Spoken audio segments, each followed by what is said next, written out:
კიდევ ერთხელ მოგესალმებით, ეთერშია კურიერი 12 საათზე ახალ ამბებს ანუკა ბულავა გაგაცნობთ. 1,100,000-ზე მეტი ხმა პრაქტიკულად იგივე შედეგი, რაც საპარლამენტო არჩევნებზე დაფიქსირდა და რეკორდული მაჩვენებელი თბილისში. ქართული ოცნების თავმჯდომარემ არჩევნების დღე პარტიის ოფისში გამართულ ბრიფინგზე ცოტა ხნის წინ შეაჯამა.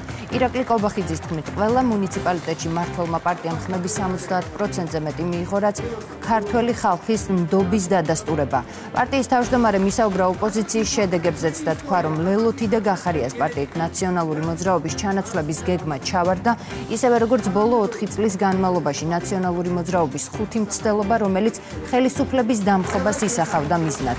შინაგან საქმეთა სამინისტრომ უმაღლეს დონეზე უმაღლესი სტანდარტები ჩაატარა სპეცოპერაცია, რითაც განეიტრალდა კონსტიტუციური წყობილების დამხობის ძალადობით შეცვლის მცდელობა, განაცხადა პრემიერ-მინისტრმა და მადლობა გადაუხადა შინაგან საქმეთა სამინისტროს ჩატარებული ღონისძიებისთვის და სახელმწიფო უსაფრთხოების სამსახურსა და მის ხელმძღვანელ ამუკამ დინარაძეს ყველა პრევენციული ღონისძიების გატარებისთვის. ქართული ოცნების თავმჯდომარემ კიდევ ერთხელ შეახსენა ყველას, რომ დაუსჯელი არავინ დარჩება ხელისუფლების დამხობის მცდელობის ორგანიზატორებისა და ამ ძალადობაში ჩართული ადამიანების წინააღმდეგ კი კანონი იქნება ძალიან მკაცრი, თქვა ირაკლი კობახიძემ. უფრო კონკრეტულად რა განაცხადა პრემიერმა და ქართული ოცნების თავმჯდომარემ პარტიის ოფისში გამართულ ბრიფინგზე მარიკა გოცირიძე გვეტყვის, რომელიც ახლა პირდაპირ ეთერში გვიერთდება. მარიკა, გისმენთ.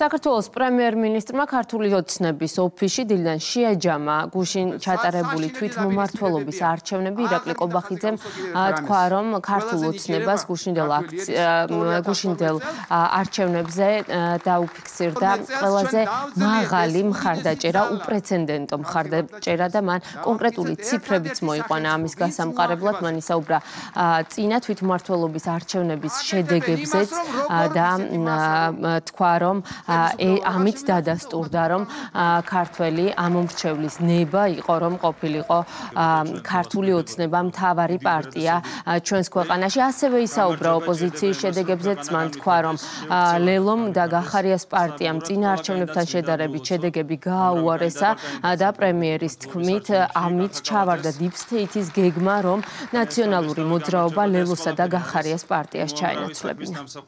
ჩვენმა პარტიამ ქართულმა ოცნებამ ქვეყნის მასშტაბით მიიღო 1,100,000-ზე მეტი ხმა, რაც პრაქტიკულად იმეორებს შარშან საპარლამენტო არჩევნებში მიღებულ შედეგს. ეს არის, რა თქმა უნდა, ქართული ხალხის ძალიან მყარი ნდობის კიდევ ერთი დადასტურება და ყველაფერი გაკეთება იმისათვის, რომ ეს ნდობა მაქსიმალურად გავამართლოთ. ასევე თბილისში რაც შეეხება პარტიულ შედეგებს, არის ყველაზე მაღალი შედეგი, რაც კი დაფიქსირებულა ადგილობრივი თვითმმართველობის არჩევნებში ქართული ოცნების სასარგებლოდ და დედაქალაქის მოსახლეობასაც გვინდა, რა თქმა უნდა, განსაკუთრებული მადლობა გადავუხადოთ გამოცხადებული ნდობისთვის. მთელი ქვეყნის მასშტაბით ყველა მუნიციპალიტეტში ჩვენმა პარტიამ მიიღო ხმების 70%-ზე მეტი, რაც არის ძალიან შთამბეჭდავი შედეგი. რაც შეეხება ოპოზიციურ ფლანგს, პრაქტიკულად ჩავარდა ნაცმოძრაობის ლელოთი და გახარიათი ჩანაცვლების გეგმა, რომელიც მოამზადა deep state-მა. პრაქტიკულად უკვე ჩამოსაწერი გახდა ეს ორი პოლიტიკური პარტია. ლელო მიიღო, შეგახსენებთ, წინა არჩევნებში შარშან 180,000-ზე მეტი ხმა და ახლა მიიღო ამის ნახევარი იმ პირობებში, როდესაც პრაქტიკულად არ იყო კონკურენცია მათთვის ოპოზიციურ ფლანგზე. და რაც შეეხება გახარიას პარტიას, წინა არჩევნებში ჰქონდა 160,000-ზე მეტი ხმა მიღებული, ახლა მიიღო დაახლოებით 50,000 ხმა. ანუ ჩავარდა პროექტი, ჩანაცვლების პროექტი. ყველაფერი გაკეთდება ზოგადად იმისათვის, რომ ბოლომდე გავანეიტრალოთ ის ანტისახელმწიფოებრივი პოლიტიკური ძალა, რასაც ქვია კოლექტიური ნაცმოძრაობა. ამ მიმართულებით გადადგმული მორიგი ნაბიჯი იყო გუშინდელი არჩევნები.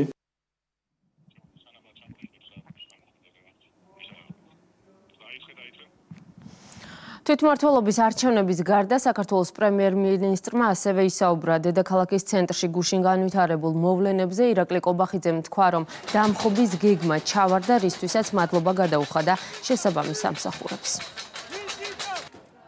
გასული 4 წლის განმავლობაში ჩვენ ვიხილეთ უკვე ნაცმაიდნის მოწყობის მეხუთე მცდელობა ჩვენს ქვეყანაში. 4 წლის განმავლობაში ნაცებმა 5 ჯერ სადეს უკვე ხელისუფლების დამხობა, მაიდნის მოწყობა, ქვეყანაში არეულობის შემოტანა და ამას გაეცა საკადრესი პასუხი გუშინ სახელმწიფოს მხრიდან. მე მინდა აღვნიშნო, რომ ჩვენ გვაქვს უმერდული პასუხისმგებლობა 1,100,000-ზე მეტი ამორჩევლის მიმართ. საბოლოოდ მოვაშოროთ ეს სცენი, რასაც ქვია კოლექტიური ნაცმოძრაობა ჩვენს ქვეყანას. კოლექტიური ნაცმოძრაობაში იგულისხმება, რა თქმა უნდა, შესაბამისი პოლიტიკური პარტიები, იგულისხმება ყველა უცხოელი აგენტი, რომელიც არ ასვენებს ამ ქვეყანას.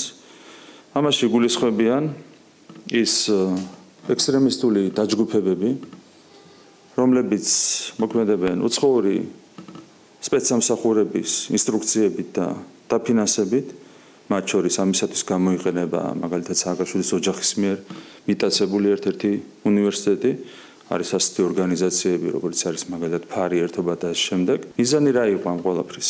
მიზანი იყო სახელმწიფოს დაზიანება, ქვეყნის დაზიანება, ეკონომიკის დაზიანება, ამას ვერ ახერხებდნენ წარმატებით, მაგრამ რაღაც მცირე ზიანს მაინც აყენებდნენ ამ ქვეყანას და სახელმწიფოს. თქვენ ნახეთ, რომ შინაგან საქმეთა სამინისტრომ უმაღლეს დონეზე, უმაღლეს სტანდარტებით ჩაატარა იუველირული სპეცოპერაცია, რითაც განეიტრალდა კონსტიტუციური წყობილების დამხობის, ძალადობით შეცვლის მცდელობა. ამისათვის, რა თქმა უნდა, შინაგან საქმეთა სამინისტროს ეკუთვნის განსაკუთრებული მადლობა. მე მოვუწოდებ მაგალითად ფრანგებს, გერმანელებს, ჰოლანდიელებს, მაგალითი აიღონ შინაგან საქმეთა სამინისტროდან მისი გუშინდელი სპეცოპერაციიდან, როდესაც თავად მოუწევთ ასეთ გამოწვევებთან გამკლავება. ასევე მადლობა მინდა გადავუხადო სახელმწიფო უსაფრთხოების სამსახურს, რომელმაც არა მარტო გუშინდელ დღეს, მთელი ამ პერიოდის განმავლობაში იმოქმედა უმაღლეს დონეზე, მინდა მადლობა გადავუხადო პირადად სუსის ხელმძღვანელს, ბატონ მამუკამდინარაძეს. სახელმწიფო უსაფრთხოების სამსახურმა მიიღო პრევენციული ზომები. უკვე არის დაპატიმრებული რამდენიმე ადამიანი, პირველ რიგში ესენი არიან დამხობის მცდელობის ორგანიზატორები და ასევე ყველას მინდა შევახსენო, რომ დაუშველი ვერავინ დარჩება. ჩვენ გვაქვს მოძალადეების იდენტიფიცირების იმაზე მეტი რესურსი, ბევრად მეტი რესურსი, ვიდრე ეს იყო თუნდაც შარშანწინ. შესაბამისად, ძალიან ბევრი ადამიანი უნდა დაელოდოს საშელს იმ ძალადობისთვის, რომელიც მათ განახორციელეს სახელმწიფოს წინააღმდეგ და სამართალდამცავი უწყებების წინააღმდეგ. კანონი მათ მიმართ იმოქმედებს ძალიან და ძალიან კაცრად. საქართველოს პრემიერ-მინისტრმა ქართული ოცნების ოფისში გამართულ ბრიფინგზე საკმაოდ ვრცლად ისაუბრა როგორც ოპოზიციის მიერ ხელისუფლების დამხობის გეგმაზე, მის მომზადებაზე და შესრულების მცდელობაზე, ასევე შესაბამისი სამსახურების მიერ წინასწარ აი ამ არეულობის პრევენციის ღონისძიებებზეც და ასევე თქვა პრემიერმა ისიც, რომ არ გამორიცხავს, რომ ამ საქმესთან დაკავშირებით კიდევ არაერთი პირი დაისაჯოს. მადლობა მარიკა გოცირიძე საუბრობდა პირდაპირ ეთერში, რომელმაც გაგვაცნო პრემიერ-მინისტრის განცხადების შინაარსი და განვაგრძობთ გამოშვებას.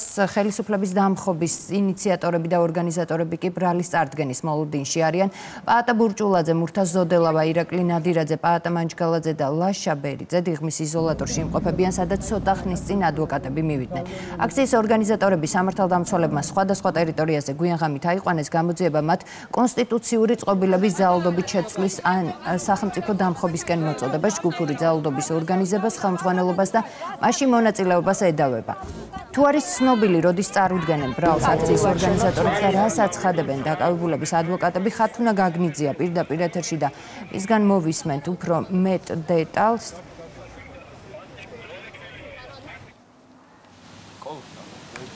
დიახ, ადვოკატები ადვოკატების ნაწილმა სულ ცოტა ხნის წინ დატოვეს დიღმის პოლიციის მთავარი სამმართველოს იზოლატორი, სადაც მოთავსებულები არიან დაკავებულები. მათი ნაწილი, ადვოკატების ნაწილი იმყოფებოდა მათთან, კერძოდ მურთაზ ზოდელავა, ირაკლი ნადირაძე და პაატა მანჯგალაძე მოინახულეს იურისტებმა, რაც შეეხება წარსადგენ ბრალდებას. ამ ნაწილში ადვოკატებს ჩვენ ვკითხეთ, რა პოზიცია აქვთ დაკავებულებს უმძიმეს მუხლებთან დაკავშირებით, რომლების მიხედვითაც მათ წინააღმდეგ დაწყებულია გამოძიება, თუმცა ამ შეკითხვებზე ადვოკატებმა გაუქმეს პოლიტიკური პასუხები, პოლიტიკური შეფასებები გააკეთეს, რამდენჯერმე ჩაკითხვის შემდეგ მხოლოდ ირაკლი ნადირაძის ადვოკატმა აღნიშნა, რომ ამ მუხლით სახელმწიფო დამხობის მცდელობის მუხლით დაკავება ირაკლი ნადირაძისთვის, როგორც ადვოკატმა თქვა, არის პატივი, თუმცა ადვოკატმა ისიც აღნიშნა რამდენჯერმე დასმული შეკითხვის შემდეგ, რომ სასამართლოში გასამართ პროცედურების დროს ირაკლი ნადირაძე არაპირებს ბრალის აღიარებას. ამ ადამიანებისთვის პატივია, რომ იმყოფებიან რეჟიმის ტყვეობაში იმ ბრძოლისთვის, აბსოლუტურად უკავშირდება ამ ქვეყნის გათავისუფლებას და ამ ქვეყნის ნათელ მომავალს. აღიარებს თუ არ აღიარებს წარსადგენ ბრალდებას? მოვჭ, არა, რა თქმა უნდა. ეს არ არის საქართველოს კონსტიტუციის და საქართველოს კანონმდებლობის დარღვევა. პირიქით, ეს არის მცდელობა საქართველოს კანონმდებლობის, საქართველოს კონსტიტუციის ფარგლებში დასაბრუნებლად. ეს არის ბუნებრივია, სრულიად კეთილშობილური და სრულიად პატრიოტული мотивация. კონსტიტუციური წყობილების ძალადობით შეცვლისკენ ან ხელისუფლების დამხობისკენ მოწოდება, ასევე ჯგუფური ძალადობის ორგანიზება, ხელმძღვანელობა და მასში მონაწილეობა. სისხლის სამართლის 4 მუხლით ედავებიან დაკავებულ 5 პირს, მათთვის ბრალის ოფიციალური წარდგენა ჯერჯერობით უცნობია, როდის მოხდება, თუმცა ამისთვის პროკურატურას დაკავებიდან 48 საათიანი ვადა აქვს და ადვოკატები არ გამორიცხავენ, რომ ბრალის წარდგენის ოფიციალური პროცედურა შეიძლება დღეს გვიან საღამოსაც მოხდეს იზოლატორში. მადლობა ხათუნა გაგნიძე საუბრობდა დიღმის იზოლატორიდან პირდაპირ ეთერში. ხელისუფლების დამხობისა და ძალადობრივი შინაარსის მოწოდებების გამო ნაციონალური მოძრაობის წევრები ზოდელავა და ნადირაძე პოლიციამ რუსთაველის განცილზე დააკავა. კლინიკა ჰელსიკორში მოხდა კიდევ ერთი ორგანიზატორის პაატა ბურჭულაძის დაკავება. ის სამედიცინო დაწესებულებაში სასწრაფო დახმარების ჯგუფებმა გადაიყვანეს, სწორედ ზოდელავა და ის იყვნენ პირველები, რომლებმაც აქციის მონაწილეებს ხელისუფლების დამხობისკენ და პრეზიდენტის სასახლის შტურმით აღებისკენ მოუწოდეს. რაც შეეხება პაატა მანჯგალაძეს, ის პოლიციამ საცხოვრებელ სახლში აიყვანა.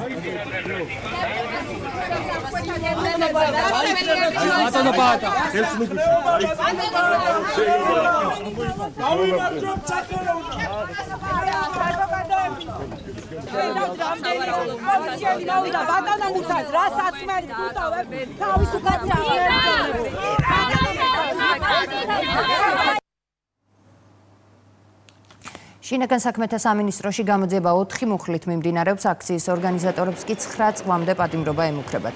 ძალოვან უწყებაში გამართულ ბრიფინგზე ითქვა, რომ თავისუფლების მოედანზე მიმდინარე აქციის ორგანიზატორებმა ადგილზე ძალადობრივი შინაარსის მოწოდებები გაახმოვანეს, რასაც ადგილი ჰქონდა 4 ოქტომბრამდეც. შინაგან საქმეთა სამინისტრომ აქციის მონაწილეებს არაერთხელ მოუწოდა, რომ შეკრება მანიფესტაცია არ გაცდენოდა კანონის ფარგლებს, თუმცა როგორც უწყებაში ითქვა, აქციამ მაინც ძალადობრივი ხასიათი მიიღო. შინაგან საქმეთა სამინისტროს თანამშრომლებმა პაატა ბურჭულაძე, მურთაზ ზოდელავა, ირაკლი ნადირაძე, პაატა მანჯგალაძე და ლაშა ბერიძე დააკავეს. მათ ბრალად ედებათ საქართველოს კონსტიტუციური წყობილების ძალადობით შეცვლისკენ ან სახელმწიფო ხელისუფლების დამხობისკენ მოწოდება, ასევე ჯგუფური ძალადობის ორგანიზება, ხელმძღვანელობა და მასში მონაწილეობა. დანაშაულები 9 წლამდე ვადით თავისუფლების აკვეთას ითვალისწინებს. სამართალდამცველების მიერ მოპოვებული მტკიცებულებებით, ასევე სხვადასხვა მედია საშუალებით გავრცელებული ვიდეო მასალის შესწავლის შედეგად დგინდება, რომ თავისუფლების მოედანზე მიმდინარე აქციის დროს ორგანიზატორების მხრიდან ძალადობრივი შინაარსის მოწოდებები გახმოვანდა. ასეთი მოწოდებები ხმოვანდებოდა მიმდინარე წლის 4 ოქტომბრამდეც. შინაგან საქმეთა სამინისტრომ აქციის მონაწილეების მიმართ გაავრცელა არაერთი მოწოდება, რომ შეკრება მანიფესტაცია ყოფილიყო მშვიდობიანი და არ გასცდენოდა კანონით დადგენილ ფარგლებს. თუმცა საპროტესტო აქციაზე გახმოვანებული ძალადობრივი მოწოდებების შემდგომ აქციის რამდენიმე მონაწილემ და ორგანიზატორმა ათონელზე მდებარე პრეზიდენტის სასახლის ჯებირები გადაანგრიეს და პრეზიდენტის სასახლის დაკავება სცადეს. გამოძიება სისხლის სამართლის კოდექსის 317, 322, 222, 225 და 197 მუხლებით მიმდინარეობს. ხდება ყველა იმ საჭირო ფაქტობრივი მასალის მოპოვება, ატკიცებულების მოპოვება, ჩვენ ყურადღებით შევისწავლით ყველა იმ პირის მონაცემებს, ვინც მოწოდების გაკეთებამდეც იმყოფებოდა ადგილზე, ასევე ვინც შემდგომ გადაადგილდა, ასევე სრულ კადრებს შევისწავლით და შესაბამისად თუ ვინმეს პასუხისმგებლობა გამოიკვეთა, ყველას მიმართ ადგება შესაბამისი სისხლის სამართლებრივი გადაწყვეტილებები. პრეზიდენტის სასახლის მონგრეული ჯებირები, ბარიკადები, პიროტექნიკა და შტურმი ათონელის რეზიდენციაზე ხელისუფლების დამხობის გეგმაში ჩართულმა ადამიანებმა ორბელიანის სასახლე საღამოს 8 წუთზე შეუტიეს. მას შემდეგ, რაც ნაციონალური მოძრაობის წარმომადგენლებმა და აქციის ორგანიზატორებმა თავისუფლების მოედანზე ძალადობრივი მოწოდებები გააკეთეს და შეკრებილებს ათონელის რეზიდენციაში შეჭრისკენ მოუწოდეს. შეჭრენ რეზიდენციის ეზოში თავს დაესხნენ სამართალდამცავი უწყების წარმომადგენლებს იყო არაერთი გაფრთხილება, თუმცა დამხობის გეგმაში ჩართული ადამიანები თავს დაესხნენ ჟურნალისტებს, მათ შორის რუსთავი 2-ის გადამხებ ჯგუფს და ცეცხლი წაუკიდეს ათონელის რეზიდენციის მიმდებარე სხვადასხვა ინვენტარსა თუ ნივთებსაც. 19 საათი და 8 წუთი თავისუფლების მოედნიდან ათონელის ქუჩაზე წასული აქციის მონაწილეები პრეზიდენტის სასახლის ჭიშკარს ანგრევენ და შენობაში შეჭრას ცდილობენ. დემონსტრანტებმა დაანგრიეს ჯებირები, გადაძვრნენ ღობეზე, ისროდნენ სხვადასხვა ნივთებს, მათ შორის ქვებს.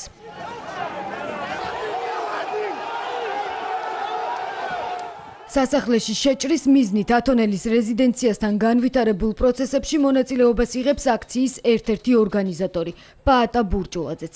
ხელისუფლების დამხობისკენ თავისუფლების მოედანზე შეკრებილებს სწორედ მან და კოალიცია ცვლილებებისთვის ერთ-ერთმა ლიდერმა მურთაზ ზოდელავამ მოუწოდეს. კონსტიტუციურად დაკარგული აქვს ლეგიტიმაცია, ამიტომ მისი ძალაუფლება შეწყვეტილია. ჩვენ როგორც პირველი გადაწყვეტილება უნდა მივიღოთ 6 ოცნების წევრ ადამიანზე. მისხოვოთ მათი სასტრაფოდ დატყვევება და მიყვანა საპრობილეში. მამაკაცური ძალა დღეს დაიწყებს მოქმედებას. ჩავიბარებთ პრეზიდენტის სასახლის გასაღებს. მოწოდებებს ხელისუფლების დამხობისკენ ასრულებენ მომიტინგეები. თავისუფლების მოედნიდან პრეზიდენტის სასახლესთან ჩასული აქციის მონაწილეები თავს ესხმიან სამართალდამცველებსაც. ათონელის რეზიდენციის ეზოში განლაგებული შინაგან საქმეთა სამინისტროს დანაყოფები ჯერ წიწაკის სპრეის იყენებენ. ათონელის ქუჩაზე ჩნდება განსაკუთრებულ დავალებათა დეპარტამენტის დამატებითი ძალები და სპეცტექნიკა. სპეცრაზმი იწყებს რადიკალური დაჯგუფებების დაშლას, მათ შორის წყლის ჭავლით. სამართალდამცველები აკავებენ აგრესიული მომიტინგეების ნაწილს. სპეცრაზმი ათავისუფლებს პრეზიდენტის სასახლის მიმდებარე ტერიტორიას და ათონელის ქუჩას შინაგან საქმეთა სამინისტროს ძალები იკავებენ.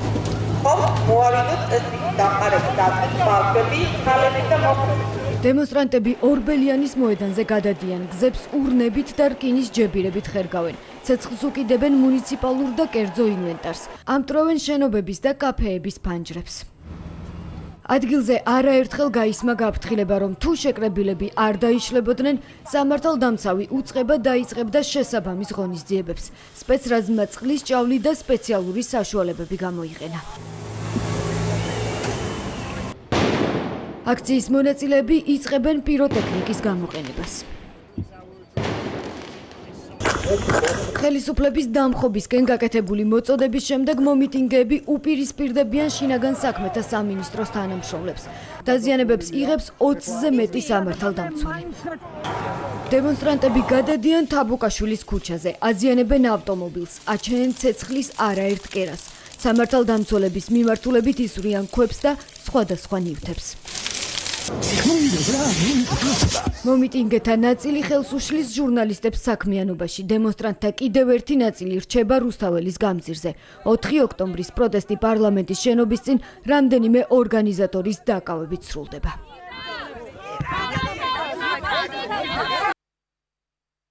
შინაგან საქმეთა მინისტრი გეკა გელაძე ინგოროყვას კლინიკაში მივიდა. გეკა გელაძემ ათონელის საპრეზიდენტო სასახლესთან განვითარებული მოვლენების შედეგად დაშავებული სამართალდამცველი მოინახულა.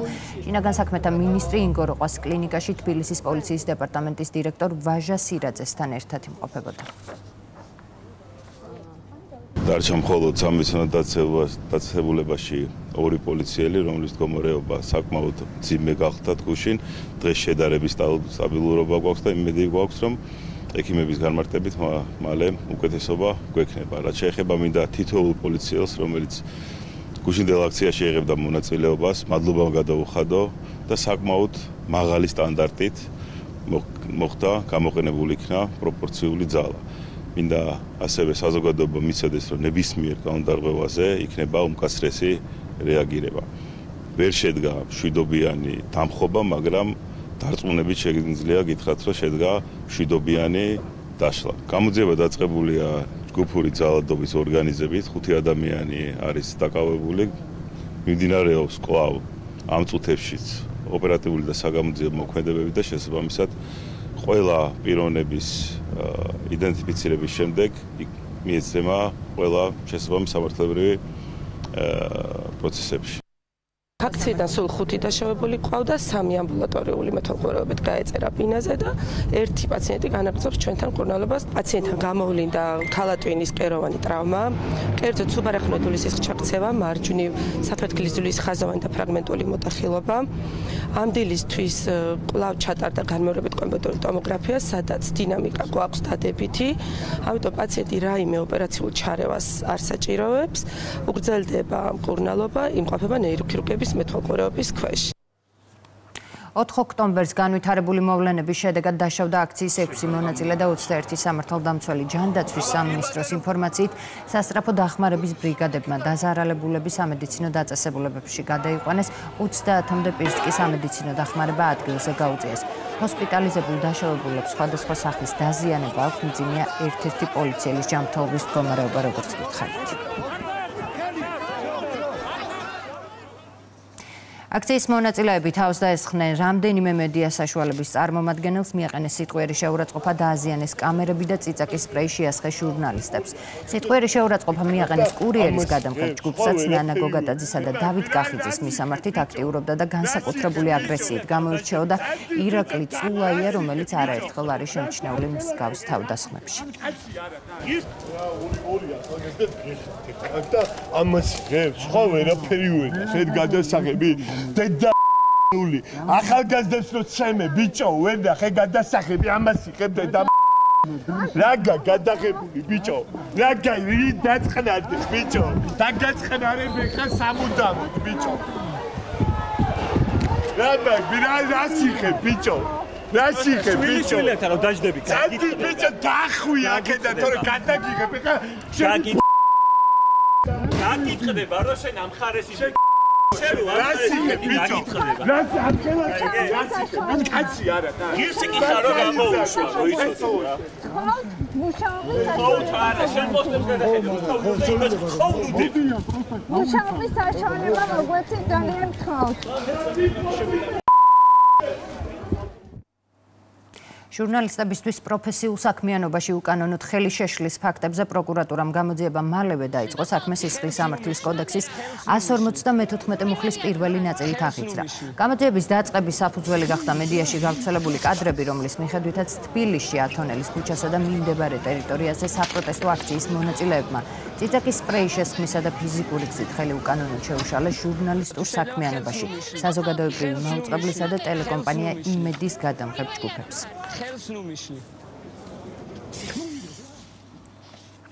საპროტესტო აქციას, რომელიც ძალადობაში გადაიზარდა, მხარდაჭერა ღიად გამოუცხადეს გარე აქტორებმა, სოციალურ ქსელში გავრცელდა არაერთი განცხადება. ჩემი ფიქრები საქართველოს ხალხთანაა, რომელიც თავისუფლებისა და ევროპული მომავლისთვის იბრძვის. დემოკრატიის გაჩუმება შეუძლებელია, მოლდოვა თქვენს გვერდითაა, დაწერა მაია სანდუმ. მოვლენებს გამოეხმაურა რასა იუკნევიჩიანე, რომელმაც X-ზე საქართველოს დედაქალაქში მიმდინარე მოვლენების ამსახველი ფოტოები გავრცელა წარწერით ყველა ღამე თბილისში. ლიეტუველი პოლიტიკოსი ლაურინას კაშჩუნასი წერს, სამშობლოს კავშირი ლიეტუველი ქრისტიან-დემოკრატები დღეს ქართველებთან არიან. მის სტატუსს აზიარებს ჟიგიმენტას პავილიონისი და წერს, რომ დღეს ყველა ქართველია. თბილისში მიმდინარე პროცესებს გამოეხმაურა მიხაილ როთიც, მან სოციალურ ქსელში ორბელიანის მოედანზე გადაღებული ვიდეო გააზიარა და მოუწოდა ევროპას მხარი დაუჭირონ ქართველებს. სოციალურ ქსელში სტატუსი გამოაქვეყნა გერმანელმა პოლიტიკოსმა იურგენ ნაუდიტმაც, მან აქციის მონაწილეებს სიმტკიცისკენ მოუწოდა. როგორც უნდა დაიპყროთ, ისე უნდა დაიპყროთ. ეს კი ბელორუსი ოპოზიციონერი პოლიტიკოსის პაվել ლატუშკოს სიტყვებია, რომელმაც ასევე გააზიარა გადაღებული კადრები საქართველოს დედაქალაქიდან. პროცესს გამოეხმაურა ანა ფოტიკა, რომელიც აცხადებს, რომ მთავარმა ოპოზიციურმა პარტიებმა ერთიანი ნაციონალური მოძრაობის ხელმძღვანელობით არჩევნების ბოიკოტისკენ მოუწოდეს და ქართველები კვლავ მტკიცედ არიან განწყობილნი გააგრძელონ პროტესტი. სამშობლოს კავშირი ლიეტუველი ქრისტიან-დემოკრატები დღეს ქართველებთან ერთად არიან.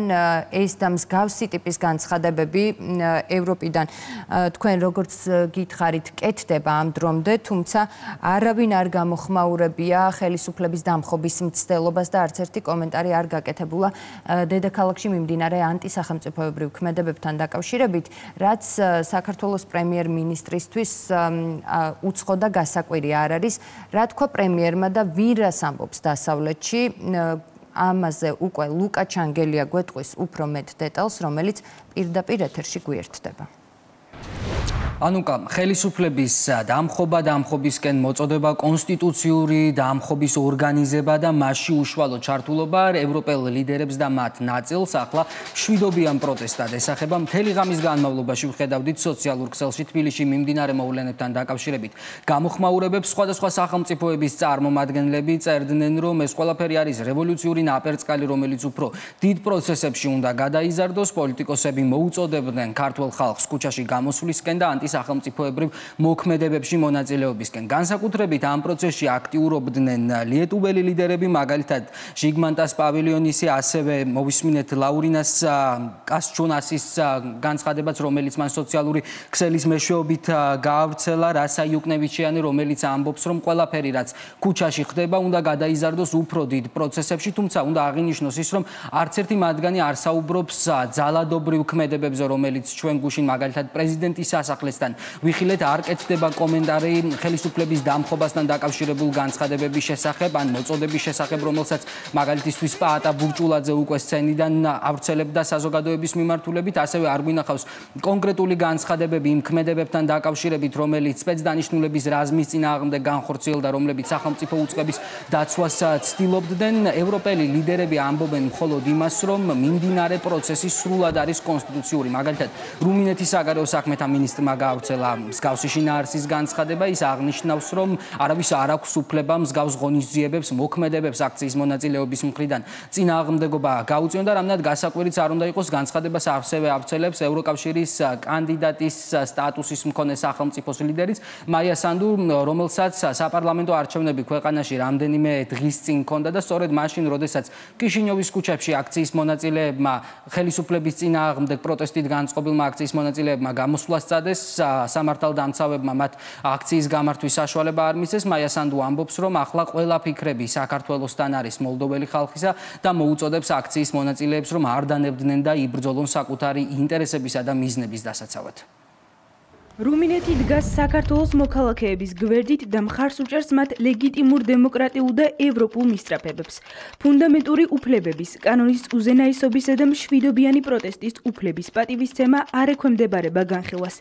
ეს არის ევროპული ღირებულებები, რომლებიც ჩვენთვის ძვირფასია და რომლებიც ერთად უნდა დავიცვათ. ჩემი ფიქრები საქართველოს ხალხთან არის, რომლებიც თავისუფლებისა და ევროპული მომავლისთვის იბრძვიან. დემოკრატიის დადუმება შეუძლებელია. მოლდოვა თქვენს გვერდით დგას. ევროპელი პოლიტიკოსების განცხადებებს გამოეხმაურა საქართველოს მთავრობის მეთაური ირაკლი კობახიძემ დღეს გამართულ ბრიფინგზე ისაუბრა ამ საკითხზე და აღნიშნა, რომ გავრცელებული განცხადებები მისთვის და ქართული ოცნებისთვის მოულოდნელი არ არის, რადგანაც ბოლო რამდენიმე წლის განმავლობაში ქართველი ხალხი აქტიურად ხედავს თუ როგორ არიან სხვადასხვა სახელმწიფოების ელჩები ჩართული უშუალოდ რადიკალურ სქემებში, ასევე ხალხი ხედავდა იმასაც თუ როგორ იყვნენ ისინი აქტიურად ჩართული სახელმწიფოს დამხობის წინააღმდეგ მიმდინარე ღონისძიებებში ბოლო რამდენიმე თვის განმავლობაში. შემთხვევაში. მიუხედავად ამ პროცესებისა, ირაკლი კობახიძე აღნიშნავს იმას, რომ საქართველო და მისი ხელისუფლება მზად არის ცალმხრივი მეგობრობისთვის, გამოთქვამს თბილისი ოფიციალურ მზადყოფნას, რომ დაივიწყოს წარსულში განვითარებული ნეგატიური მოვლენები და კვლავ გააგრძელოს დიალოგი ამ პროცესში ჩართულ მხარეებთან. ირაკლი კობახიძემ ასევე ისაუბრა მოლდოვის პრეზიდენტის განცხადებაზეც და აღნიშნა, რომ უცნაურია მოლდოვის პრეზიდენტისგან მსგავსი განცხადება მაშინ, როდესაც თავად მას ქვეყანაში საკმაოდ არასტაბილური ვითარება აქვს. რა თქმა უნდა, ყველასთვის ცნობილია ის ფაქტიც, რომ მოლდოვა არის DST-ს წევრი, ამის პარალელურად ის მოითხოვს ევროკავშირის წევრობასაც და ამ ყველაფრის ფონზე უშუალოდ მოლდოვის მოსახლეობის მხოლოდ 46% უწევს ევროკავშირში გაწევრიანებას მხარს. საკუთარ სახეს აჩვენებენ კონკრეტული ადამიანები, მათ შორის უცხოელები, მათ შორის კონკრეტული დიპლომატები. კიდევ ერთხელ შევახსენებ ყველას, რომ კონკრეტული ადამიანები, კონკრეტული სტრუქტურების წარმომადგენლები პირდაპირ მხარდაჭერას უცხადებდნენ იმ აქციას, რომლის გაცხადებული მიზანიც იყო კონსტიტუციური წყობილების დამხობა. ამის მიუხედავად ისინი დღეს დუმან, მიუხედავად მათი პასუხისმგებლობისა, რომელიც ეკისრება საკუთარი პირვანდელი პოზიციიდან გამომდინარე. თუმცა ამას საზოგადოება ხედავს და ამას საზოგადოება ბუნებრივია აფასებს. ყველასთან მზად ვარ ცალმხრივი მეგობრობისთვის. მზად ვარ დავივიწყოთ მაგალითად, თუნდაც ის ფაქტი, რომ ევროკავშირის ელჩი შარშან პირდაპირ უხეშად ერეოდა ჩვენს დემოკრატიულ არჩევნებში და მოუწოდებდა ამ მომრჩეველს მხარი დაეჭირათ ოპოზიციისთვის. ხო, ღია მოწოდებით გამოვიდა ამასთან დაკავშირებით. ჩვენ შეგვიძლია დავიწყოთ ისიც, რომ ევროკავშირის ოფიციალური პრეს-სპიკერი გამოვიდა რამდენიმე დღის წინ და მხარდაჭერა გამოუცხადა დამხობის აქციას. უნდა დარჩეთ ცალმხრივი მეგობრობის რეჟიმში.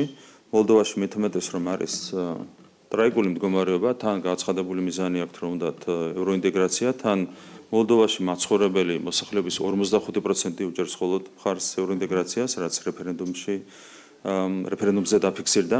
მოლდოვასთან ვითომ ევროინტეგრაცია უნდა და თან DST-ს წევრად რჩება, სრული აბსურდია და ვერც ხსნიან ამ აბსურდს, მაგრამ რჩებიან DST-ს წევრად. კორუფცია ყვავის, უმძიმესი მდგომარეობა ამ კუთხით. ჩვენ გუშინ გავაგზავნეთ ოფიციალური წერილი საქართველოში წარმოდგენილ დიპლომატიური სამსახურებთან, ვკითხეთ მათი პოზიციის შესახებ თბილისში განვითარებულ მოვლენებთან დაკავშირებით და აპირებენ ისინი თუ არა რომ გაემიჯნონ მიმდინარე მოვლენებს ან გააკრიტიკონ მაგალითად ხელისუფლების დამხობის მცდელობა, რომელიც დედაქალაქის ქუჩებში გუშინ მოსახლეობა მიხილა. ბუნებრივია ეს ფაქტები ცნობილი არის აბსოლუტურად ყველასთვის, მათ შორის საერთაშორისო თანამეგობრობისთვისაც, თუმცა კონკრეტული პასუხი ამ წერილზე ჯერჯერობით არ მიგვიღია. ამ ყველაფრის ფონზე კი ვხედავთ ევროპელი ლიდერების განცხადებებს, რომლებიც ხელისუფლების დამხობის და კონსტიტუციური გადატრიალების მცდელობას მშვიდობიან აქციად აღიქვამენ. მადლობა ლუკა ჩანგელია საუბრობდა პირდაპირ ეთერში. სამართლიანი დემოკრატიული და კარგად ორგანიზებული პროცესი, რომელიც მშვიდ ვითარებაში მიმდინარეობდა. ასეთია საერთაშორისო დამკვირვებლების შეფასებები, რომელიც საარჩევნო პროცესს მთელი ქვეყნის მასშტაბით აკვირდებოდნენ. შემაჯამებელი ბრიფინგი უცხოელი დამკვირვებლების ერთმა ნაწილმა გუშინვე გამართა, მეორე ნაწილმა კი არჩევნების პროცესი დღეს შეაჯამა. თვითმმართველობის არჩევნებს 28 საერთაშორისო და 27 ადგილობრივი ორგანიზაცია აკვირდებოდა. საქართველოში ჩამოსულები არიან დამკვირვებლები 21 ქვეყნიდან. მათ შორის როგორც საელჩოების, ევროპარლამენტის, საერთაშორისო ორგანიზაციების და საარჩევნო ადმინისტრაციების წარმომადგენლები. მირიან გორგოძე გაგვაცნობს საერთაშორისო დამკვირვებლების შეფასებებს უფრო დეტალურად. მირიან, გისმენთ.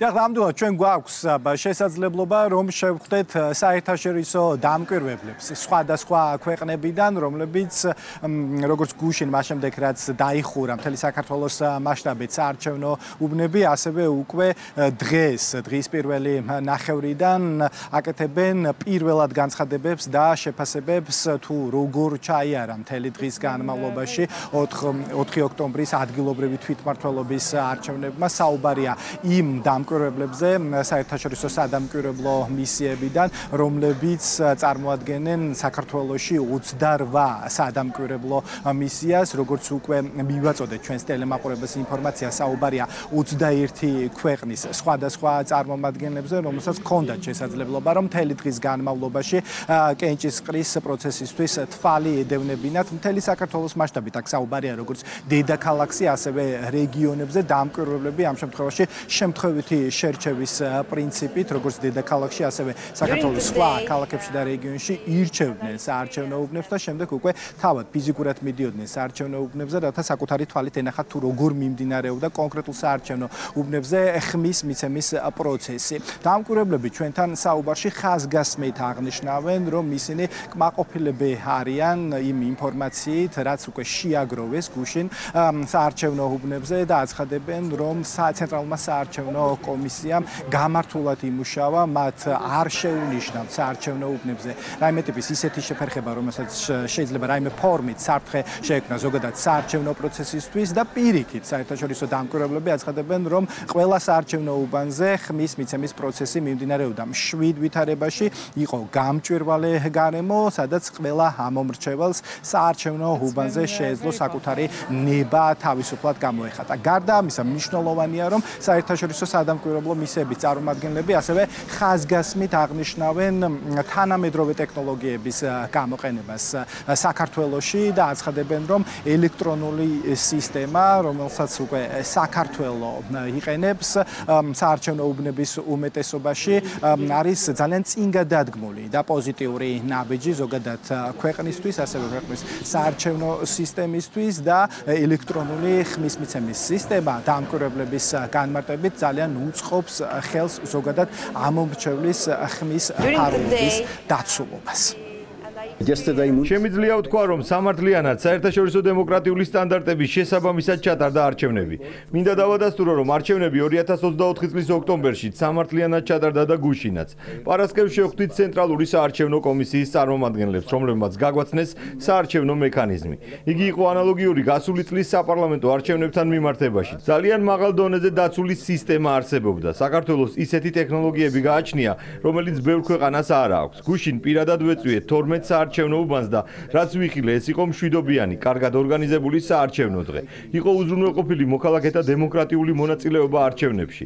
დანიშნულ დროს გაიხსნა უბნები, პროცედურები ნორმალურად მიმდინარეობდა. საქართველოს გუშინდელი მუნიციპალური არჩევნები თავისუფალ, სამართლიან, უსაფრთხო და გამჭვირვალე პირობებში მიმდინარეობდა, როგორც უმრავლეს დემოკრატიულ ქვეყნებში. საერთაშორისო სტანდარტებისა და ევროპული სტანდარტების შესაბამისად, რაც ნიშნავს, რომ საქართველო რჩება ერთგული დემოკრატიისა და სურვილისა, რომ გახდეს ევროკავშირის წევრი. ჩვენ მოვინახულეთ მრავალი საარჩევნო უბანი თბილისსა და მიმდებარე სოფლებში. ყველაფერმა კარგად ჩაიარა. ხმის მიცემის პროცედურა კარგად ორგანიზებული და გამჭვირვალე იყო. გამოკვირვა იმ ფაქტმა, რომ საქართველოში ხმების დათვლისთვის ელექტრონულ სისტემას იყენებენ და ეს ისეთი რამა, რაც ჩვენს ქვეყანაში პოლონეთში არ გვაქვს. ჩვენ ვნახეთ, რომ ხმების სკანირებისა და დათვლისთვის ელექტრონულ მოწყობილობას იყენებდნენ. ყველა საარჩევნო უბანზე კამერები იყო.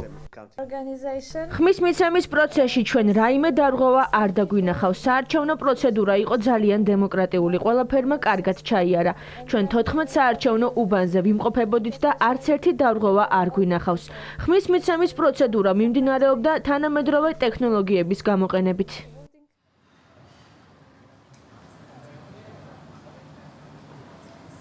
საბოლოო ჯამში 8000-ზე მეტი დამკვირვებელი აკვირდებოდა 4 ოქტომბრის ადგილობრივი თვითმმართველობის არჩევნებს მთელი საქართველოს მასშტაბით გახსნილ საარჩევნო უბნებზე.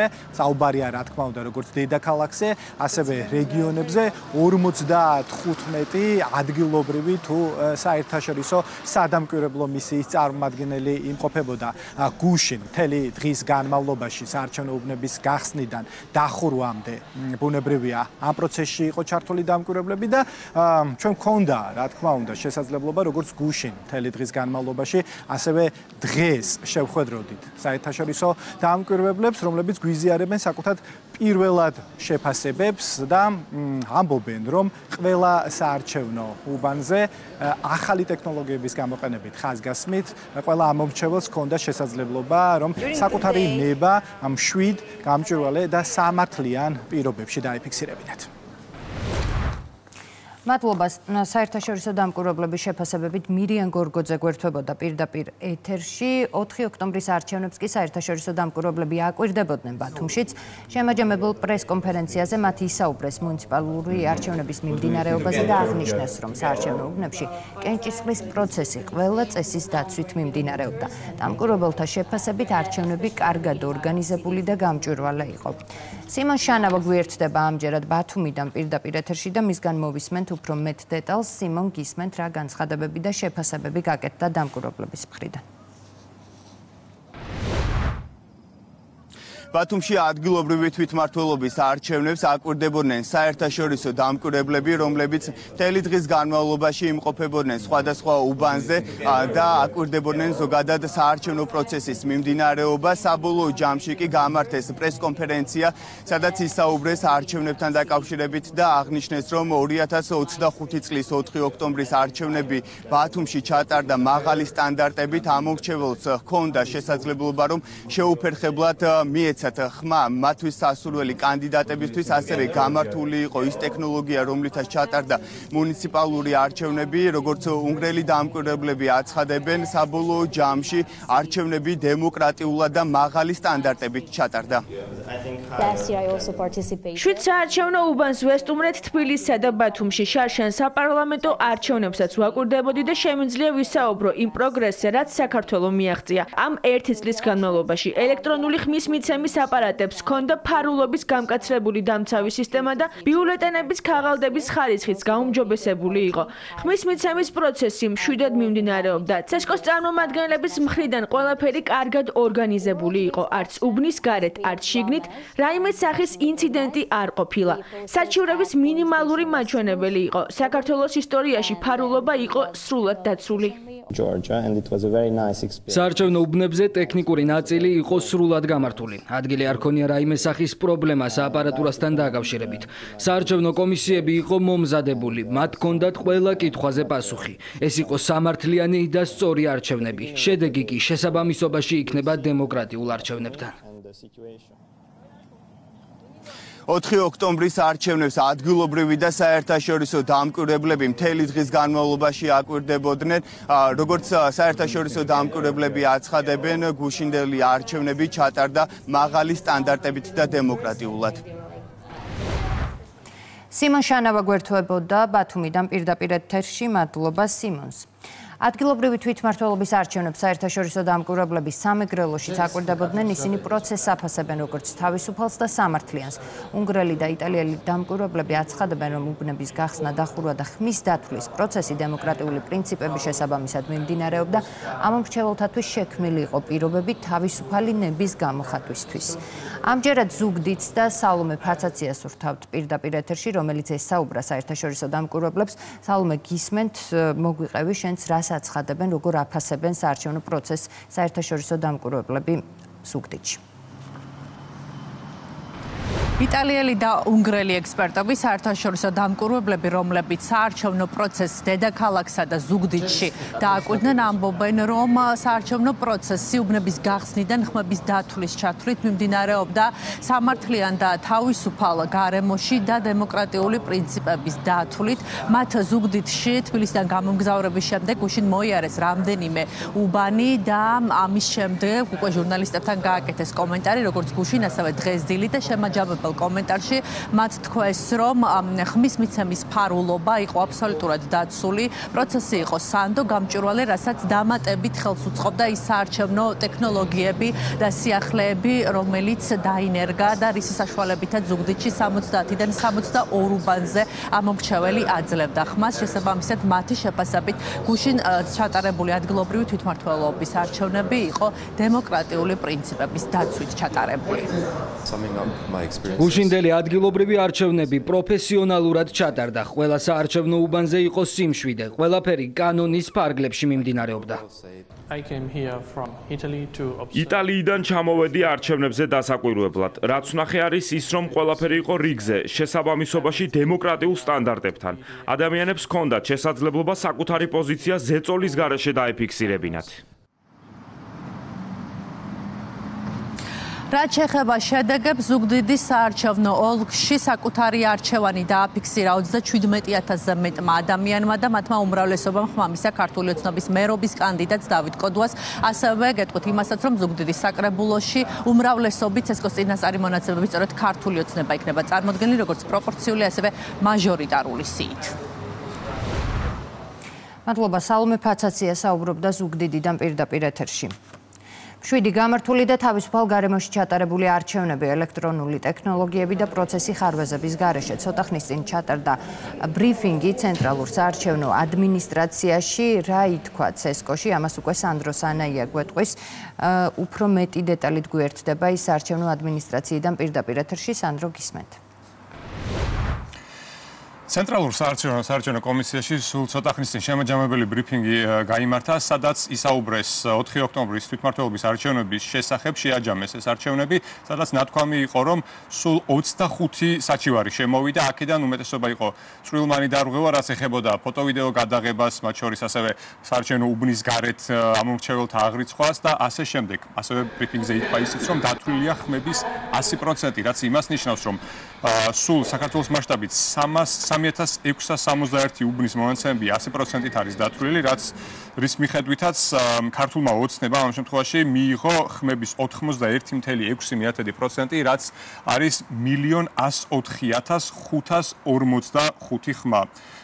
რაც შეეხება უშუალოდ თბილისს, აქ ცხადია გახდა გამარჯვებული კახა კალაძე, სადაც კახაკალაძე მიიღო ამომრჩეველთა ხმების 71.6%, რაც შეეხება მეორე ადგილზე გასულ კანდიდატს ირაკლი კუპრაძე მიიღო 12.2%, ხოლო მესამე ადგილზე გავიდა იაგო ხვიჩია 7.6%-ით. მუნიციპალიტეტის ორგანოთა არჩევნებზე ელექტრონული ტექნოლოგიების ფართო მასშტაბით გამოყენება წარმატებით განხორციელდა და პირველადი შედეგების გამოცხადება საარჩევნო ადმინისტრაციამ კენჭისყრის დასრულებიდან სულ რაღაც საათსა და 25 წუთში შეძლო. აღსანიშნავია, რომ ტექნოლოგიურ საარჩევნო უბნებზე საარჩევნო პროცესი შეუფერხებლად წარიმართა და არც ერთ უბანზე არ გამხდარა საჭირო კენჭისყრის ტრადიციული მეთოდით გაგრძელება. აქვე გაცნობებთ ინფორმაციას საჩივრების შესახებ. ამ დროისთვის საოლქო საარჩევნო კომისიებში ჯამში შესულია 25 საჩივარი.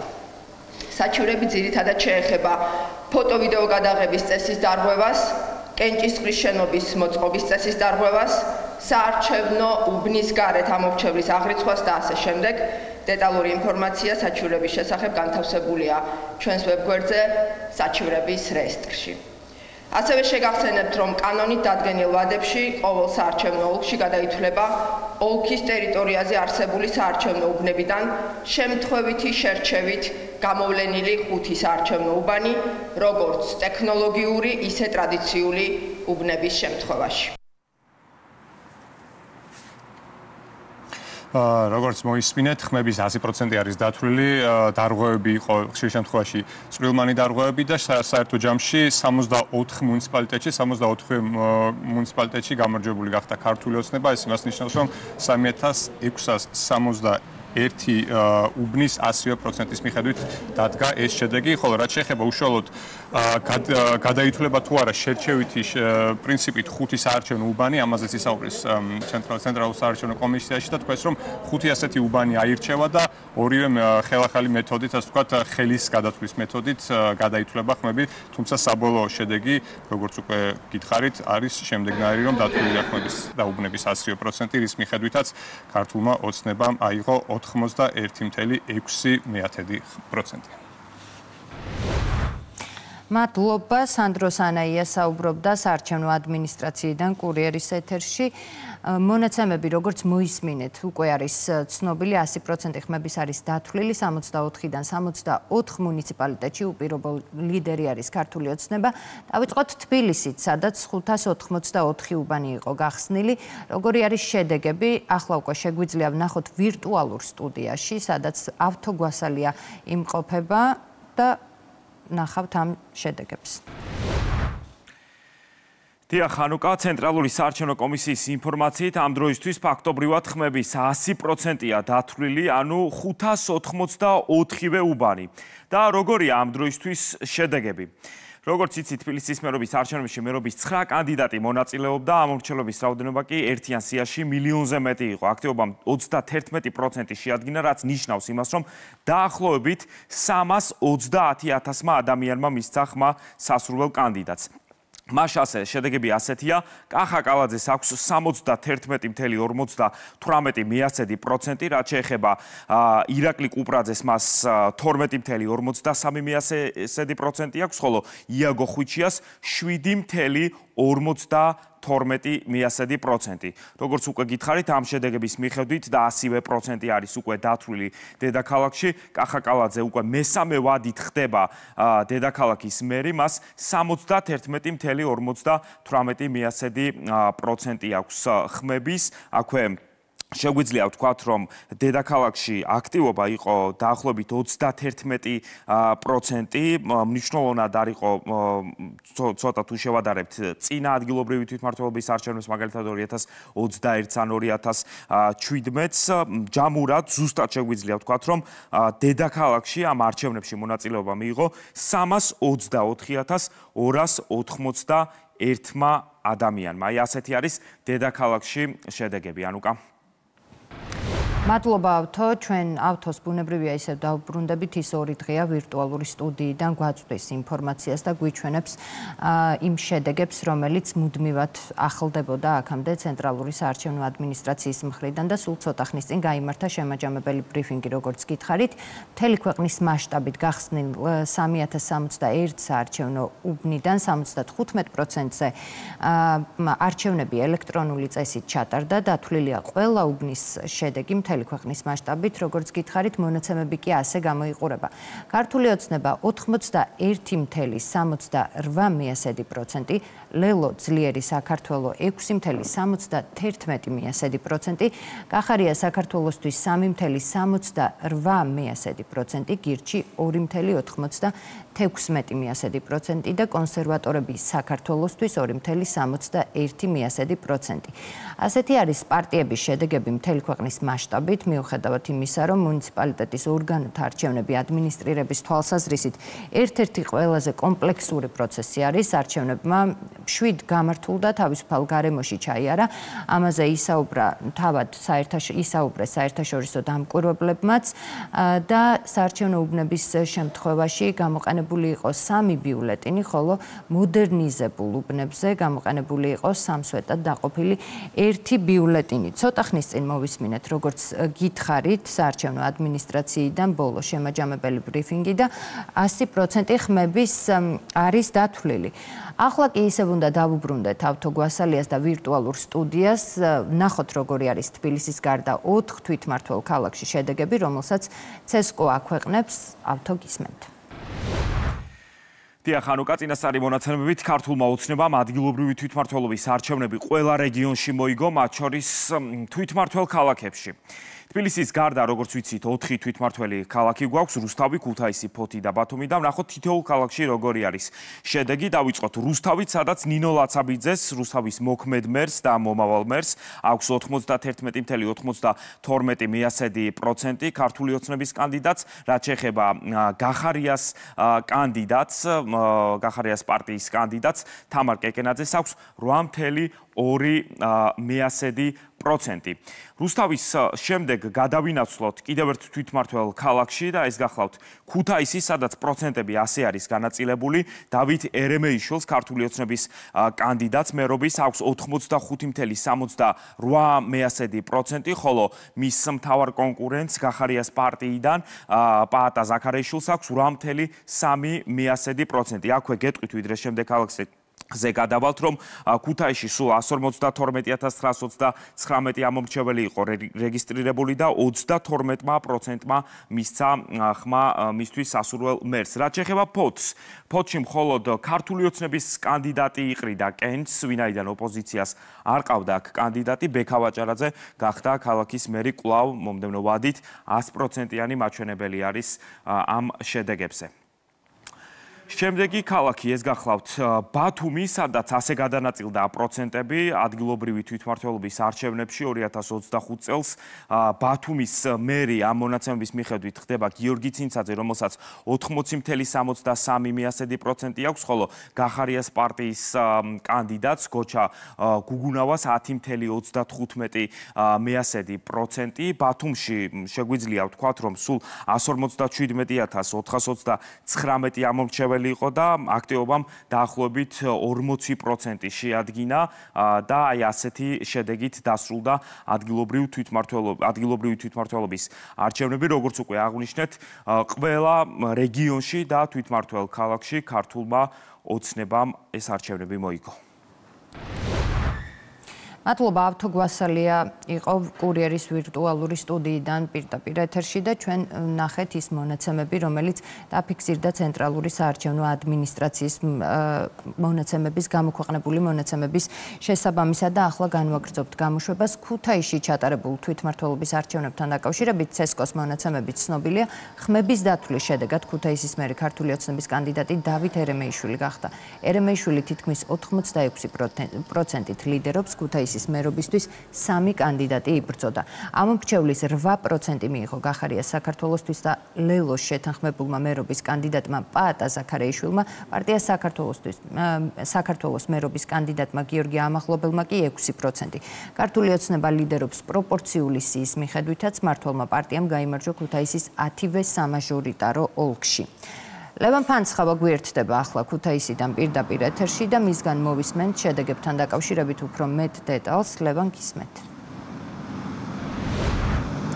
დიახ, ქუთაისში 77-ვე საარჩევნო უბნის შედეგები დათვლილია და გამარჯვებულია წინასწარი მონაცემებით ქართული ოცნების მერობის კანდიდატი დავით ერემეიშვილი, რომელმაც საერთო ხმების თითქმის 86% მიიღო. რაც შეეხება გახარიას პარტიისა და ხაზარაძე ჯაფარიძის გუნდის შეთანხმებულ კანდიდატს პაატა ზაქარეიშვილს, მას აქვს 8%, ხოლო პარტია საქართველოს წარმომადგენელს გიორგი ამაღლობელს 6%. საერთო ჯამში ქუთაისში არჩევნებმა 7 ვითარებაში ჩაიარა. 59 საოლქო საარჩევნო კომისიაში ამბობენ, რომ დაწერილია მხოლოდ ერთი საჩივარი, რომელიც არის პროცედურული დარღვევების მიმართულებით და ეს გავლენას საბოლოო შედეგებზე ვერ იქონიებს. პირველადი შედეგების გამოქვეყნების შემდეგ იზეიმეს უკვე ქართული ოცნების ოფისში გამარჯვება მერობის კანდიდატმა დავით ერემეიშვილმა, განაცხადა, რომ ქუთაისელმა ამომრჩეველმა კიდევ ერთხელ დააფიქსირა საკუთარი პოზიცია საარჩევნო უბნებზე და მათ ხმა მისცეს მშვიდობას და ქუთაისის კიდევ უფრო განვითარებას. ჩვენ რამდენიმე წუთის წინ ვესაუბრეთ საოლქო საარჩევნო კომისიის თავმჯდომარეს, რომელიც ამბობს, რომ პროცედურები გრძელდება ცესკოში, თუმცა წინასწარი შედეგებით ქართული ოცნების მერობის კანდიდატი ლიდერობს. რაც შეეხება საკრებულოს, ქართული ოცნება ლიდერობს პროპორციული სიის მიმართულებითაც 25 კაციან საკრებულოში 22 წევრი ეყოლება სწორედ ქართულ ოცნებას, ხოლო 3 დეპუტატი ოპოზიციას. ქუთაისში საარჩევნო პროცესს აკვირდებოდნენ საერთაშორისო დამკვირვებლებიც, რომლებმაც დღის ბოლოს უკვე თქვეს, რომ ქუთაისში არჩევნებმა ჩაიარა 7 გარემოში და პროცესები იყო გამჭვირვალე. პარტია საქართველოს მერობის კანდიდატმა ბატონმა გიორგი ამაღლობელმა მიიღო 2767 ხმა, რაც მოსული ამომრჩევლის 6.37%-ია. პარტია გახარია საქართველოს მერობის კანდიდატმა პაატა ზაქარეიშვილმა მიიღო 3554 ხმა, რაც მოსული ამომრჩევლის 8%-ია. ქართული ოცნების კანდიდატმა ბატონმა დავით ერემეიშვილმა მიიღო 27779 ხმა, რაც მოსული ამომრჩევლის 85.68%-ია. შეეხება მაჟორიტარობის კანდიდატებს, 10-ვე მაჟორიტარულ ოლქში გამარჯვებულია ქართული ოცნების კანდიდატები. თავად საარჩევნო პროცესებზეც მინდა მოგახსენოთ, საარჩევნო პროცესმა ნამდვილად მშვიდობიან გარემოში ჩაიარა. კომისიის წევრებმა მაღალ პროფესიული შედეგი დადეს, რის შედეგადაც მივიღეთ ის, რომ ქუთაისის ოლქში შემოსულია მხოლოდ ერთი საჩივარი. რაც შეეხება იმერეთს, რეგიონის ყველა რაიონში გაიმარჯვა ქართული ოცნების მერობის კანდიდატმა, ასევე პროპორციული სიის მიმართულებითაც მმართველი გუნდი ლიდერობს. იმერეთში გახსნილი იყო 400-ზე მეტი საარჩევნო უბანი და რეგისტრირებული იყო 9 მილიონზე მეტი ამომრჩეველი. მადლობა, ლევან ფანცხავა საუბრობდა ქუთაისიდან პირდაპირ ეთერში. ქართული ოცნების კანდიდატებმა გაიმარჯვეს რუსთავშიც, ნინო ლაცაბიძე თითქმის 92%-ით ლიდერობს. ქალაქის 10-ვე მაჟორიტარულ ოლქში გამარჯვება მოიპოვეს მმართველი პარტიის კანდიდატებმა. თვითმმართველ ქალაქში არჩევნები მშვიდ ვითარებაში მიმდინარეობდა, არ დაწერილა არც ერთი საჩივარი. მთლიანობაში არჩევნებში 8 პოლიტიკური სუბიექტი მონაწილეობდა, მერობისთვის კი 2 კანდიდატი იბრძოდა. ანი ხოშტარია სურთავთ რუსთავიდან პირდაპირ ეთერში, ანი გისმენთ. რუსთავში უკვე დათვლილია 61-ვე უბანი და ცესკოს მონაცემებით ნინო ლაცაბიძე ლიდერობს 92%-ით. გუშინ უკვე, როდესაც წინასწარი შედეგები გამოცხადდა, პარტიის ოფისში შეიკრიბნენ მხარდამჭერები, გუნდის წევრები, ნინო ლაცაბიძე მეუღლესთან და შვილებთან ერთად, ასევე ადგილზე იმყოფებოდნენ რუსთავის დელეგატი საქართველოს პარლამენტში ირაკლი შატაკიშვილი და ალექსანდრე დალაქიშვილი და ყველამ ერთად იზეიმეს როგორც მერის, ასევე მაჟორიტარულ ოლქებში გამარჯვება. გაიმართა შემაჯამებელი ბრიფინგი, სადაც ნინო ლაცაბიძემ მადლობა გადაუხადა რუსთაველ ამომრჩეველს და აღნიშნა, რომ ეს იყო უპრეცედენტო და ღირსეული გამარჯვება და რუსთავში გაგრძელდებოდა როგორც რუსთავის განვითარება, ასევე გაძლიერება. მადლიერება გვინდა გამოვხატოთ რუსთავის ქართული ოცნების გუნდმა თითოეული იმ რუსთაველის მიმართ, ვინც დღეს არჩევნებზე მივიდა და მხარი დაუჭირა ჩვენი ქალაქის განვითარების გაგრძელებას. მხარი დაუჭირა იმ ძლიერ მეგობრულ კვალიფიციურ გუნდს, რომელიც გააგრძელებს მომდევნო 4 წლის განმავლობაში კიდევ უფრო მეტი мотивაციით, კიდევ უფრო მეტი ენთუზიაზმით და კიდევ უფრო მეტი პასუხისმგებლობით ჩვენი ქალაქის განვითარებას, ჩვენი ქალაქისთვის მნიშვნელოვანი პროექტების განხორციელებას. დღევანდელი დღე სიამაყის ძალიან დიდ გრძნობას შეიცავს ჩვენთვის და რა თქმა უნდა სიამაყესთან ერთად გვაქვს თითოეულ ჩვენთაგანს ძალიან დიდი პასუხისმგებლობა. რაც შეეხება საარჩევნო პროცესებს თვითმმართველ ქალაქში, 58 და პლუს 3 სპეც უბანი გაიხსნა დილის 8 საათზე და საღამოს 20 საათზე დაიხურა ყველა წესის დაცვით და კენჭისყრის პროცესი ყველა უბანზე ელექტრონული წესით მიმდინარეობდა. ცესკოს მონაცემებით მთელი დღის განმავლობაში არც ერთი საჩივარი არ დაწერილა. რაც შეეხება აქტივობას, მთელი დღის განმავლობაში მოქალაქეთა აქტივობას უბანზე 31% შეადგინა და არჩევნები მშვიდ და თავისუფალ გარემოში მიმდინარეობდა. ასევე რუსთავში არჩევნებს აკვირდებოდნენ საერთაშორისო ორგანიზაციები და ევროპარლამენტარები, რომლებმაც განაცხადეს, რომ რუსთავში არჩევნები მშვიდ გარემოში მიმდინარეობდა. ჯამში მოსული არის 37575 ამორჩეველი, რაც 35% ნიშნავს რუსთავის ამორჩევლების. კონკრეტული საჩივარი უბნებზე პროცედურასთან დაკავშირებით არ დაფიქსირებულა, ასევე არც საოლქო საარჩევნო კომისიაში არ შემოსულა ამ ეტაპზე რამე საჩივარი. მე კიდევ ერთხელ გეტყვით, რომ ცესკოს მონაცემებით რუსთავში ლიდერობს ნინო ლაცაბიძე 92%-ით და წინასწარი შედეგების გამოცხადების შემდეგ პარტიის ოფისში იზეიმეს გამარჯვება როგორც ქალაქის მერის, ასევე მაჟორიტარულ ოლქებში. ანი მადლობა რუსთავიდან ანი ხოშტარია საუბრობდა პირდაპირ ეთერში. ქართულმა ოცნებამ კი გამარჯვება გუშინ ეგზიტ პოლების შედეგების გამოცხადების შემდეგ იზეიმა მმართველი პარტიის სათაო ოფისში შეკრებილებს მიმართეს ქართული ოცნების დამფუძნებელმა ბიძინა ივანიშვილმა, პრემიერ-მინისტრმა ირაკლი ყობახიძემ, პარლამენტის თავმჯდომარემ შალვა პაპუაშვილმა და თბილისის მერმა კახა კალაძემ.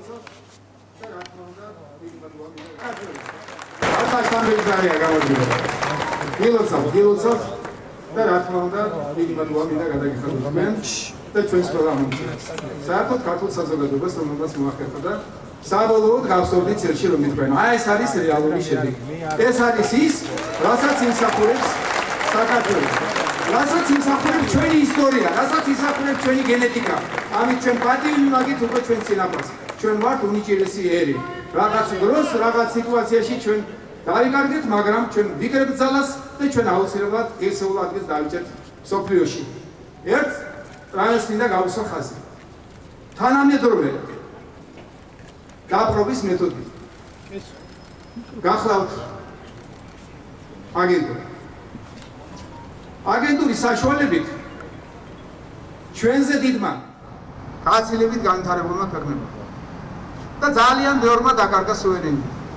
ვინც ერკვევით პოლიტიკაში ალბათ მე არ ჩამოვთვლი და არც არის საჭირო თქვა სენიდან ამაზე საუბარი, მაგრამ ალბათ გესოდინებათ რომელი ქვეყნები გულისხმება ამაში. ძალიან თერმის მიექანება კატასტროფაში და მიექანებენ კატასტროფაში საკუთარი ხალხი, საკუთარი საზოგადოების ნაწილი. აი ეს გახლავთ სწორედ თანამედროვე დაპყრობის იარაღი. მხოლოდ ამ მეთოდით ახერხებენ და ყველაზე ცივილიზებული, ყველაზე ძლიერი სახელმწიფოებით დააჩოქეს. უნგრევენ ეკონომიკას, უნგრევენ საზოგადოებებს, საშინელი დაპირისპირებებია. აღრევა ერების ერთმანეთში და აი ესეთი გაუყმართებული ცხოვრება შეუქმნეს. და მინდა ხაზი გაუსვა კიდევ ერთ რამეს. ყველაზე ნიჭიერება ქართველი ერის ჩვენ უკვე ვაჩვენეთ. ერთადერთი სახელმწიფოა, ერთადერთი ქვეყანაა საქართველო, რომელმაც მოახერხა და აგენტურა გაისტუმრა. თქვენ გახსოვთ 2012 წელს 2012 წელს ჩვენ დავძლიეთ ეს უდიდესი ძალა. ყველაზე ბოროტი ძალა, რომელიც ამას უდგა და ვინც ზურგს უმაგრებდა. თავში ყველას გვეგონა, ნუ რა გახდეს ნაციონალური მოძრაობა, არაფერ შუაში არ არის ნაციონალური მოძრაობა. მათ უკან დგას ძალიან დიდი ბოროტი ძალა და ვინც პოლიტიკაში გაცნობიერებულია, ძალიან კარგად იცის, რა ძალები უჭერენ მხარს და რა ხდება დღეს მსოფლიოში. მე არ მინდა რომ კონკრეტიკაზე გადავიდე, დღეს აქ გავჩერდები. უნიჭერესი ერი ვართ, უნიჭერესი ხალხი ვართ და ჩვენ ეს დავამტკიცეთ ერთადერთი სახელმწიფო, ვინც მოახერხა დაპყრობილი, გარედან მართული უდიდესი ძალით ჩვენი ერთობით მოახერხეთ და გავისტუმრეთ და ნელ-ნელა ვიბრუნებთ სუვერენიტეტს. დღეს გარწმუნებთ, ვისაც სამშობლო სიყვარული შერჩა მსოფლიოში, საქართველოსი შეიძლება ყველაზე დიდი შური აქვთ. ყველაზე მაგრად გავართ და ვიჭერთ სიტუაციას. ესე უნდა იყოს, მხოლოდ თქვენზე გადის გზა იცოდეთ. მხოლოდ საზოგადოებაზე. აკეთებენ იმას, რომ როგორმე გაგვასულენ, როგორმე გაგვაგიჟონ, როგორმე გამოვიდეთ ისეთი მასა, რომ ხელისუფლება აღარ შევინარჩუნოთ და უკან უკვე დგანან. და დღესაც თუ ადევნე თვალყურს მცდელობა აქვთ, მათ არჩევნები კატასტროფულად წააგეს და ცდილობენ ქუჩიდან რამე გააკეთონ, მაგრამ საბედნიეროდ აქაც ისევ ქართველი ხალხის სიბრძნე და ნახეთ რამდენი არიან. როგორ შეიძლება 80% პარტიას ხარს უჭერდეს და 10,000 კაცმა გადატრიალება მოახდინოს, არ მოუდგენელია. გილოცავთ, ძალიან დიდი მადლობა, დიდი მადლობა ყველა ჩვენს ამომრჩეველს და ჩვენს ქართულ საზოგადოებას. გილოცავთ, ყველას მინდა მოგილოცოთ და ასევე მინდა ყველას მადლობა გადაგეხადოთ, რა თქმა უნდა, რომ არა ჩვენი ერთადგომა ასეთ შთამბეჭდავი გამარჯვება ვერ შედგებოდა, ჩვენ ყველას ვპირდებოდით, რომ დიდი უპირატესობით მოიგებდით, თუმცა ასეთი ხმამაღალი დაპირებაც მე მგონი გადაჭარბებით შევასრულეთ და ეს ძალიან კარგია, იმიტომ რომ ჩვენი ზუსტად ასეთი დამაჯერებელი გამარჯვება ჭირდება იმას, რომ ქვეყანა განვითარდეს, შეუქცევადად განვითარდეს სტაბილურად. ყველა კანდიდატს მინდა მიულოცო, უამრავი კანდიდატი იყო ჩართული ამ საარჩევნო პროცესში. პირველ რიგში მინდა მიულოცო ჩვენს მთავარ კანდიდატს ადგილობრივი თვითმმართველობის არჩევნებში, კახა კალაძეს, რომელმაც მესამედ უკვე მოიპოვა ძალიან შთამბეჭდავი გამარჯვება და ეს ყველაფერი არის იმ უამრავი საქმის დამსახურება, რაც აქვს გაკეთებული კახა კალაძეს. ასევე მინდა თითოეულ მერობის კანდიდატს უკვე არჩეულ მერს მიულოცო, არჩევა და დარწმუნებული ვარ, რომ მათი ხელმძღვანელობით თითოეული მუნიციპალიტეტი განვითარდება და წინ წავა ძალიან სწრაფი ტემპებით. საკრებულოს წევრებს ყველას მინდა მიულოცო, მინდა მადლობა გადავუხადო განსაკუთრებით ჩვენი შტაბის წევრებს, შტაბის ხელმძღვანელობას, ადგილობრივი შტაბების ხელმძღვანელებს. დაუღალავი შრომის შედეგიც არის ყველაფერთან ერთად ის შედეგი, რომელიც დღეს დადგა და რასთავარია, მადლობა ყველაფრისთვის ბატონ ბიძინა ივანიშვილს, იმიტომ რომ რაც გვაქვს დღეს ჩვენს ქვეყანას, მშვიდობა, წინსვლა, განვითარება, ეს ყველაფერი არის ბატონი ბიძინა ივანიშვილის დამსახურება და დღევანდელი გამარჯვებაც არის, რა თქმა უნდა, ბატონი ბიძინა ივანიშვილის გამარჯვება და მადლობა კიდევ ერთხელ ბატონ ბიძინას ყველაფრისთვის. გილოცავთ და მადლობა კიდევ ერთხელ. ერთად გავიმარჯვეთ ყველამ, ვინაიდან კიდევ ერთხელ ქართველი ხალხი დადგა როგორც კლდე და ეს არის მომენტები, როდესაც ჩვენი ისტორია იქმნება და დღეს კიდევ ერთხელ შეიქმნა დამოუკიდებელი საქართველოს ისტორია. მიუხედავად ყველანაირი ზეწოლისა, მიუხედავად მათ შორის ამ დღეებში ჩვენი ტვინების არევის ცდილობისა, საინფორმაციო თავდასხმისა, შიგნიდან თუ გარედან, ქართველი ხალხი დადგა როგორც სალი კლდე და არ გაატარა არავინ იმ სუვერენიტეტის ზღვარს მიღმა, რომელიც ჩვენმა წინაპრებმა დააწესეს. ამიტომ მადლობა თითოეულ ქართულს, რომელიც დღეს წავიდა არჩევნებზე. მინდა მიულოცო უპირველეს ყოვლისა კახა კალაძეს. მართლაც მნიშვნელოვანი მიღწევა არის, რომ ის შედეგი, რომელიც ჩვენ თბილისში ვაჩვენეთ და მნიშვნელოვანი შედეგია, რომელიც მთლიან საქართველოში ვაჩვენებ და ვაჩვენეთ 63 დანარჩენ მერს მინდა მიულოცო ეს გამარჯვება. ეს არის ჩვენი ერთობლივი გამარჯვება, რომელიც ხალხთან ერთად მოვიპოვეთ. რა თქმა უნდა, ბიძინა ივანიშვილი, რომელიც ამ დიდი გამარჯვების სულის ჩამდგმელი და იდეის გამსაზღვრელი არის. ეს სალი კლდე, ამას სჭირდება გამაგრება და მთავარი ადამიანი, ვინც ჩვენ გვაერთიანებს და გვამაგრებს, არის ბიძინა ივანიშვილი და მადლობა იმ დიდი გამარჯვებებისთვის, რომელსაც ქართველი ხალხი ხედავს უკვე მერამდენე არჩევნებია. გილოცავთ ყველას ამ შესანიშნავ გამარჯვებას, ულოცავ სრულიად საქართველოს. კიდევ ერთი პასუხი ღირსეული ქართველების იმ უსამშობლო აგენტურის წარმომადგენლების მიმართ. მშვიდობა საქართველოს, მეტი სიკეთე თბილისს. ძალიან ბევრი ვისაუბრეთ, თუ რამდენად მნიშვნელოვანია მშვიდობა. იმის გათვალისწინებით, თუ რა ხდება მსოფლიოში, რა გამოწვევებია, რა პოლიტიკური ინტერესებია. და მე მგონი ყველა ხვდებით, შემთხვევითი არ არის ის, რაც ჩვენს ქვეყანაში ხდება და მარტივი არ არის. უამრავი შეურაცხყოფა, უამრავი ცილისწამება, უამრავი მუქარა, მაგრამ ჩვენი მტკიცე პოლიტიკით რა თქმა უნდა ვიცავთ ქვეყნის ინტერესს. მე მინდა ვისარგებლო შემთხვევით და ადამიანური მადლიერება გამოვხატო. მე ვამაყობ იმით, რომ ვარ ბატონი ბიძინა ივანიშვილის თანამებრძოლი. მინდა მადლიერება გამოვხატო ამ ადამიანის მიმართ. იმიტომ რომ დღეს ჩვენს ქვეყანაში რომ სუფევს მშვიდობა მისი გამჭრიახობით, მისი მტკიცე ხასიათით, მისი დამოკიდებულებით გვაქვს გრძელვადიანი მშვიდობა და იმ პოლიტიკით, რომელსაც მისი ხელმძღვანელობით ვახორციელებთ. მე მინდა მადლობა გადაუხადო პრემიერ-მინისტრს, ჩემს მეგობარს, ირაკლი კობახიძეს, ხარდაჭერისთვის, თანადგომისთვის. ჩვენი სიძლიერე ზუსტად მდგომარეობს იმაში, რომ ვართ ერთად, ვართ ერთი დიდი ოჯახი. ძალიან დიდი მადლობა იმისთვის, რომ გვერდში დაგვიდეკით, ხარი დაგვიჭირეთ და მე გპირდებით, როგორც დედაქალაქის მერი, რომ ამ პატივისცემას, ამ სიყვარულს დავაბრუნებ გაკეთებული საქმეებით. დავაბრუნებ ძალიან მაგარი პროექტებით, რომელიც ძალიან მნიშვნელოვანია ჩვენი ქალაქისთვის. პირდაპირ ეთერში უბრუნდებით 3-ზე, მანამდე კი ყველა მნიშვნელოვან სიახლეს გაიცანით ჩვენს ვებგვერდზე. რუსთავი 2.ჭ. დროებით.